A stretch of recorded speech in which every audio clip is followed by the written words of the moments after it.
राजवर्धन जी, आपको सबसे पहले बहुत बहुत बधाई कि आप दिल्ली प्रदेश के लोक जनशक्ति पार्टी के अध्यक्ष बने। बहुत बहुत धन्यवाद प्रणव जी आपका। और राजवर्धन जी, आपकी पार्टी में जो उथल पुथल चल रही है, आप किस पाले में हैं और आपका क्या प्लान है दिल्ली के लिए?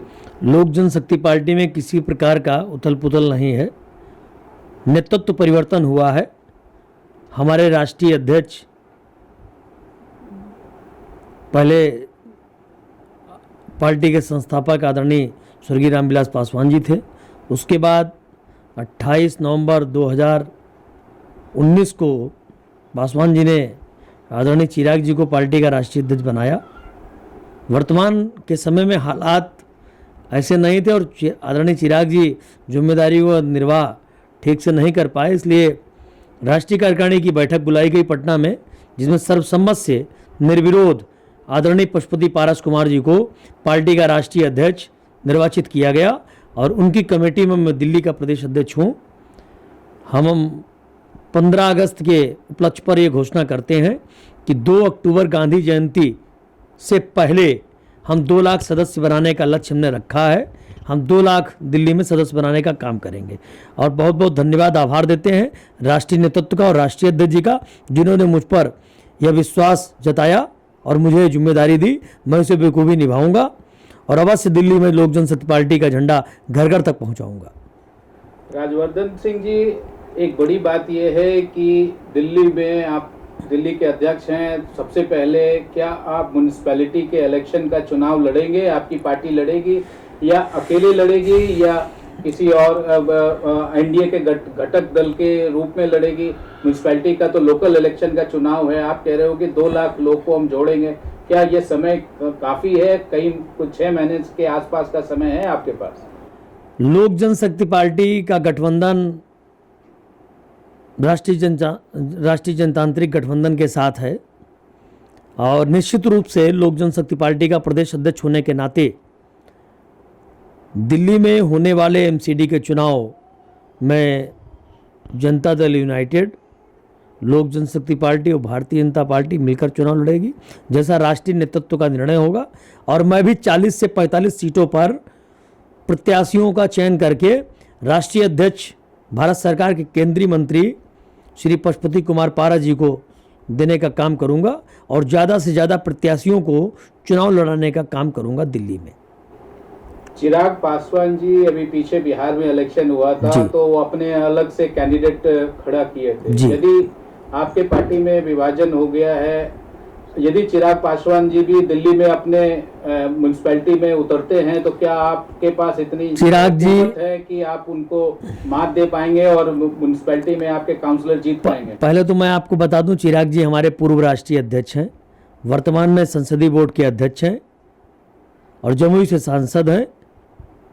लोक जनशक्ति पार्टी के राष्ट्रीय अध्यक्ष आदरणीय पशुपति कुमार पारस जी हैं। चिराग जी किसी भी राजनीतिक दल के वर्तमान में राष्ट्रीय अध्यक्ष नहीं है। चुनाव निशान बंगला आदरणीय पशुपति कुमार पारस जी का है, तो जब उनकी पार्टी ही नहीं तो चुनाव लड़ाने का मतलब ही नहीं होता है। नहीं, मेरा ये कहने का, यदि मैं बात को और पुष्ट करूं कि यदि वो अपनी नई पार्टी से या लोक जनशक्ति पार्टी से ही अपने कैंडिडेट उतारेंगे दिल्ली में, तो क्या आप दिल्ली के अध्यक्ष होने के नाते क्या आपके पास इतनी ताकत है कि आप उनके कैंडिडेट्स को मात दे पाएंगे या आपके लिए वोट कटवा नहीं बनेंगे? ये समय आने पर हम बताएंगे, लेकिन हमें नहीं लगता, क्योंकि लोक जनशक्ति पार्टी का मैं प्रदेश अध्यक्ष हूँ, मेरा चुनाव निशान बंगला है और दूसरी लोक जनशक्ति पार्टी अभी तक बनी नहीं है। नई पार्टी अगर चिराग जी की बनेगी तो अवश्य हम उनका भी स्वागत अभिनंदन करेंगे और करारा जवाब देंगे। ये लोकतंत्र है, यहाँ भारत का संविधान है, सबको पार्टी बनाने का अधिकार है और सबको चुनाव लड़ने का अधिकार है। हम उनका भी स्वागत करते हैं। रामविलास पासवान जी जब थे तब आप उनके बहुत करीब थे, बहुत आपने उनकी सेवा भी की और आप लोक जनशक्ति पार्टी के थ्रू आपकी पहचान बनी। क्या आपको लगता है कि थोड़ा उसमें आपको अब डिफिकल्ट होगा लोगों को कन्विंस करना अपने कंस्टिट्यूएंट्स को? हमारे नेता, हमारे अभिभावक, हमारे बड़े स्वर्गीय रामविलास पासवान जी थे। 2004 से मैं लोक जनशक्ति पार्टी से जुड़ा हूँ। 2005 में पहली बार आदरणीय रामविलास पासवान जी से मुलाकात हुई थी एक कार्यक्रम में, जब वो इस्पात मंत्रालय देख रहे थे, और तब से लेकर अभी तक उनका साया, उनका आशीर्वाद हमारे पास है। और मैं यूथ में जिला अध्यक्ष भी रहा, प्रदेश महासचिव भी रहा, युवा प्रदेश अध्यक्ष भी रहा उत्तर प्रदेश का, राष्ट्रीय सचिव भी रहा, राष्ट्रीय महासचिव भी रहा, विधानसभा का चुनाव भी लड़ा, लोकसभा चुनाव भी लड़ा। और अब ये बहुत बड़ी जिम्मेदारी है। मैं क्षत्रिय समाज से आता हूँ, मेरे समाज के लिए भी एक उपलब्धि है कि लोक जनशक्ति पार्टी का प्रदेश अध्यक्ष 35 साल की आयु में मैं बना हूँ, और हरदोई उत्तर प्रदेश मेरा मूल निवास है। वहाँ से आकर दिल्ली में सेटल होना, और सेट होकर दिल्ली में जो है, दिल्ली में सेट होकर यहाँ पर प्रदेश अध्यक्ष की राजनीति के तौर पर जो जिम्मेदारी पार्टी ने मुझे दी है, वह बहुत ही खुशी का पल है। और मैं पूर्ण रूप से आभार व्यक्त करता हूँ लोक जनशक्ति पार्टी के राष्ट्रीय नेतृत्व का, आदरणीय विनोद नागर जी का, आदरणीय संजय सराफ जी का, और पार्टी के जोजफ साहब जी का, रामजीत सिंह जी का, और पार्टी के राष्ट्रीय अध्यक्ष आदरणीय पशुपति कुमार पारस जी का हृदय की गहराइयों से स्वागत, अभिनंदन एवं वंदन करता हूं, जो उन्होंने मेरे ऊपर ये जिम्मेदारी जताई। इसी के साथ अगर आप कोई और भी प्रश्न पूछना चाहते हो तो अवश्य पूछ सकते हैं। आप उत्तर प्रदेश से मुख्यतः आते हैं, क्या आपको लगता है कि पूर्व दिल्ली में पूर्वांचल बहुल जो इलाके हैं वहाँ आपको जीतने का ज़्यादा चांसेस हैं, या आप कैसे आपकी रणनीति होगी दिल्ली प्रदेश में यदि एमसीडी चुनाव को इमीडिएटली जो होना है उस पे? एमसीडी चुनाव तो हम लड़ेंगे और निश्चित रूप से हम उपस्थिति भी दर्ज कराएंगे। और लोकसभा की मैं स्वयं तैयारी कर रहा हूँ पूर्वी दिल्ली से पिछले 2.5 सालों से। जब माननीय हमारे नेता, हमारे भगत पासवान जी जीवित थे, तब से मैं पूर्वी दिल्ली की तैयारी कर रहा हूँ। और निश्चित रूप से 2024 का चुनाव मैं लड़ूंगा लोकसभा पूर्वी दिल्ली से। और उसमें चूँकि पूर्वांचल भी है, बिहार भी है, और दिल्ली में तो वैसे भी 60% पूर्वांचल और बिहार के लोग हैं, तो निश्चित रूप से हमें सफलता भी मिलेगी। और हम एनडीए के घटक दल हैं, सहयोगी दल हैं, हमारी पार्टी के एमपी भी हैं, मेंबर ऑफ पार्लियामेंट्स की भी संख्या है, केंद्र में हम मंत्री भी हैं। तो कहीं ना कहीं ये निश्चित रूप से लोक जनशक्ति पार्टी अपने प्रत्याशियों को उतारेगी, और जीत दिलाने का जो जिम्मा प्रदेश अध्यक्ष के नाते मेरे कंधों पर है। निश्चित रूप से मैं लोक जनशक्ति पार्टी का प्रदेश अध्यक्ष होने के नाते दिल्ली वासियों से अपील करता हूं कि ज़्यादा से ज़्यादा लोक जनशक्ति पार्टी में जुड़ें। सभी का सम्मान, लोक जनशक्ति पार्टी की यही पहचान। चलिए अब दिल्ली की बात करें। आपको आपका दिल्ली के लिए क्या प्रारूप है, क्या एजेंडा है, क्या पॉइंट्स हैं जो आपको लगता है कि आपको दिल्ली में म्युनिसिपल इलेक्शन में आपको फायदा होगा और आपके जो प्रत्याशी होंगे वो जीतेंगे? क्या क्या पॉइंट्स हैं, क्या एजेंडा है दिल्ली में जो आपको मुख्यतः लग रहे हैं? देखिए, वर्तमान सरकार केजरीवाल जी की सरकार है। केजरीवाल जी ने जनता को गुमराह करने का काम किया है। भारत सरकार द्वारा चलाई जा रही योजनाएं जन जन तक पहुँचाने का हम काम करेंगे। और हमारे केंद्रीय मंत्री और राष्ट्रीय अध्यक्ष के पास जो विभाग है उसमें बहुत सारे रोजगार के अवसर हैं। इन तमाम योजनाओं को हम जन जन तक पहुंचाने का काम करेंगे, पार्टी में जोड़ने का काम करेंगे, और आदरणीय स्वर्गीय रामविलास पासवान जी के सपनों को, अधूरे सपनों को साकार करने का काम करेंगे। उसमें जन यात्रा हम दिल्ली में निकालेंगे। बहुत जल्द हम जन यात्रा निकालकर जनसंपर्क अभियान निकालेंगे, और दिल्ली के लोगों से और दिल्ली में जो बाहरी प्रदेशों के बसे लोग हैं उनसे आशीर्वाद लेने का काम करूंगा। एक पुत्र, एक भाई, एक बेटा के नाते। मैं नेता नहीं हूं, मुझे बेटा बना लीजिए और अपना स्नेह प्यार दे दीजिए, क्योंकि नेताओं को तो आपने हमेशा स्नेह प्यार दिया है। मुझे अपना बच्चा समझकर एक बार मुझे अपना सहारा दे दीजिए, ऐसा लोगों से कहूँगा। क्या आप भी केजरीवाल की तरह दिल्ली का बेटा कहलाना चाहते हैं और सब्सिडी पे देश में दिल्ली में सरकार बनाना चाहते हैं? नहीं है, हम दिल्ली में निश्चित रूप से डॉक्टर भीमराव अंबेडकर जी के बताए हुए संविधान और लोक जनशक्ति पार्टी के बताए हुए संविधान के तहत काम करेंगे। लोगों को जन जन तक जोड़ेंगे।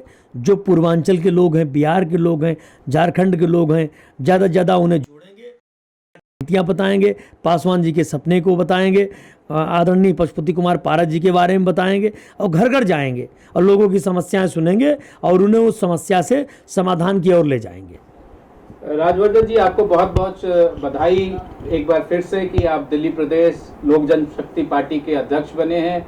आपके विचार नए हैं, आप युवा हैं, लाजमी है, आप एक दशक से भी ज़्यादा समय से आप काम कर रहे हैं दिल्ली क्षेत्र में, तो लाजमी है कि आपका भी प्रभाव है, आपका भी एक इमेज है जो आपके पार्टी को सहयोग दे पाएगी, आपके दिल्ली प्रदेश में एक नया इमेज, एक नया चेहरा बन के आएगी। लेकिन केजरीवाल आपके लिए आज भी चुनौती बनेंगे। 2012 से पहले केजरीवाल और सिसोदिया को कोई नहीं जानता था।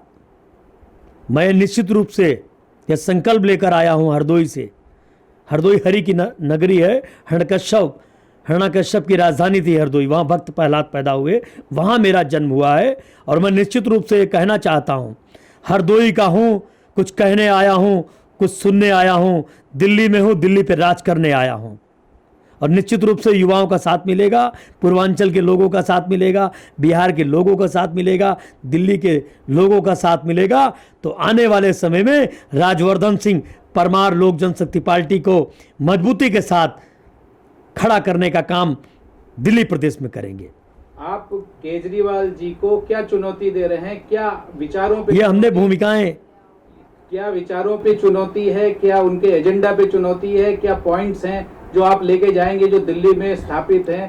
केजरीवाल जी जो 3 बार के यहाँ दिल्ली में उनकी सरकार है, म्यूनिसिपैलिटी में वो भी नहीं बीजेपी को हरा पाई, तो बीजेपी भी उतना ही मजबूत है म्यूनिसिपैलिटी में, और केजरीवाल जी के जो दिल्ली में प्रदेश में सरकार है। देखिए, पहली बात तो केजरीवाल जी जिस उद्देश्य से आए थे सरकार में, आज वो न मीडिया उनसे प्रश्न कर रही है और न केजरीवाल जी स्वयं प्रश्न कर रहे हैं। जन लोकपाल विधेयक आंदोलन के तहत उनको जाना गया था, आज वो ठंडे बस्ते में पड़ा है। तो हम बहुत जल्द केजरीवाल और मनीष सिसोदिया जी से भी मिलेंगे और उनसे कहेंगे कि जन लोकपाल विधेयक की जो लहर और मुहिम के तहत आपको देश जान रहा था, वो मुहिम आपने क्यों बंद कर दी? ये स्वार्थी लोग हैं, तीसरी बार मुख्यमंत्री बन गए हैं केजरीवाल जी, सब ठंडे बस्ते में इनकी योजनाएं चल रही हैं। जनता क्या कर रही है? गंदा पानी आज भी है, आज भी तमाम अर्थव्यवस्थाएं हैं। तो जनता को ये बताने का, बीड़ा उठाने का काम जो है वो लोक जनशक्ति पार्टी दिल्ली प्रदेश ने उठाया है और उस संदेश को हम जनता तक ले जाएंगे कि सत्ता में आने का उद्देश्य क्या था केजरीवाल जी का। आज वो अपने उद्देश्यों से भटक चुके हैं। फ्री में बस चलवाना, फ्री में बिजली देना, यह उद्देश्य नहीं। या तो जनता को एक बैसाखी के बराबर आप कर रहे हैं, अपंग कर रहे हैं, जनता को कंगाल करने का काम कर रहे हैं। और मैं निश्चित रूप से विश्वास दिलाता हूं, अगर वाकई में अरविंद केजरीवाल जी ईमानदार हैं तो जन लोकपाल विधेयक के लिए आंदोलन चलाएं, तो मैं समझूं वाकई में वो सही व्यक्ति हैं।